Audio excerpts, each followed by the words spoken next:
To identify the misconception. The misconception arises from a misunderstanding of decimal notation and the principle of arithmetic operations, specifically place value and addition. Firstly, the students' misunderstanding of place value became apparent in their handling of the sequence consisting of 5 terms starting at 0.4, increasing by increment of 0.2. Their sequence progressed correctly from 0.4 to 0.8, but then faltered with entries of 0.10 and 0.12, revealing the error in their understanding of place value. The pupils have incorrectly interpreted the last 2 terms. They have assumed that adding 0.2 to 0.8 results in 0.10, and adding another 0.2 results in 0.12. However, this interpretation reflects a misunderstanding of place value. Secondly, misapplication of addition. The pupils have incorrectly applied addition by adding 0.2 repeatedly without considering its impact on the whole number part of the decimal.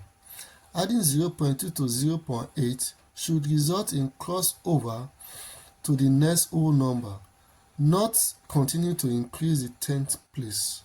Therefore, when adding 0.2 to 0.8, we need to consider the place value of each digit. Adding 0.2 to 0.8 results in one whole number, 0/10. The correct terms after 0.8 should be 1.0 and 1.2 respectively. In order to address this misconception, it is essential to provide clear explanations and visual representation that reinforce the correct understanding of decimal notation, place value, and arithmetic operations. To reinforce understanding of place value, we can use visual aids such as place value charts, base 10 blocks, or number lines to illustrate the relationship between digits and their positions in the decimal numbers. Emphasize that each place value represents a power of 10 and that moving to the next place value involves multiplying by 10. Secondly is to model the addition of decimals. We can demonstrate addition of decimals using concrete examples and visual representation.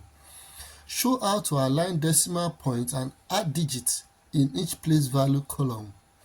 Emphasize the importance of grouping when necessary, especially when crossing over to the next whole number.